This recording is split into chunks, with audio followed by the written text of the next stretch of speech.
एक फुल ड्रामे की नेक्स्ट एपिसोड में अब आप लोग देखने जा रहे हैं कि अब हादिया जो कि अपने घर वालों को धोखा देने जा रही है। लेकिन उसका मकसद सिर्फ धोखा देना नहीं, बल्कि वो तो वापस आना चाहती है ताकि वो काशान को मिलकर एक मर्तबा उसे समझा सके। लेकिन काशान है जो कि अब इस हादिया को धोखा देगा। लेकिन हादिया बेचारी जो कि अब अपनी रुखसती से पहले ही अब बुरी तरह जलील और रुसवा हो चुकी होगी, क्योंकि अब हादिया की जगह उसकी बहन की रुखसती हो जाएगी और हादिया ये मंजर खड़े देखती रहेगी, लेकिन अब कुछ नहीं कर पाएगी।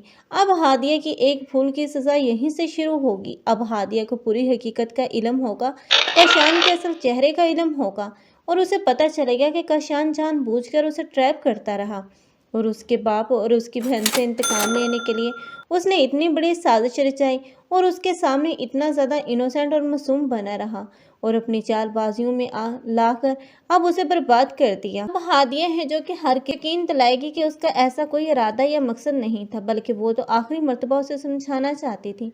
लेकिन अब हादिया की बातों पर कोई यकीन नहीं करेगा, क्योंकि हादिया की एक भूल अब हादिया की ज़िंदगी बर्बाद कर देगी। अब तो वो पूरी ज़िंदगी ही ताने बर्दाश्त करेगी, क्योंकि अब ना तो उसे बतूल माफ़ करने वाली है और ना ही उसके मामूजात भाई, क्योंकि अब उसकी मोहब्बत भी उसे दूर हो गई, वो भी इस हादिया की वजह से। लेकिन हादिया जिसने एक नहीं बल्कि तीन तीन जिंदगियां बर्बाद कर दी, क्योंकि अब की मर्तबा आशिक जिसने हादिया पर तो यकीन किया ही था, लेकिन अब वो बतूल पर यकीन नहीं करेगा, क्योंकि पहले भी वो अपनी मोहब्बत में बहुत बुरी तरह नाकाम रहा और अब हादिया ने वो कर दिखाया जो कि उसे नहीं करना चाहिए था। जिसके बाद अब यही होगा काशान जो कि अब चाहेगा कि अब हादिया का बाप खुद उसके घर आए हादिया का रिश्ता देने के लिए।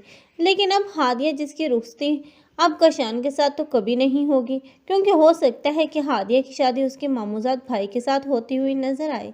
आप लोगों को ये ड्रामा कैसा लग रहा है और इस ड्रामे में किसकी एक्टिंग को लाइक कर रहे हैं, कमेंट सेक्शन में अपनी कीमती राय का इज़हार लाजमी करें। मज़ीद ऐसे रिव्यूज़ के लिए हमारे चैनल को लाजमी सब्सक्राइब कर लें। अगर आप लोगों को हमारी वीडियो अच्छी लगी हो तो वीडियो को लाइक करना मत भूलिएगा। अल्लाह हाफिज़।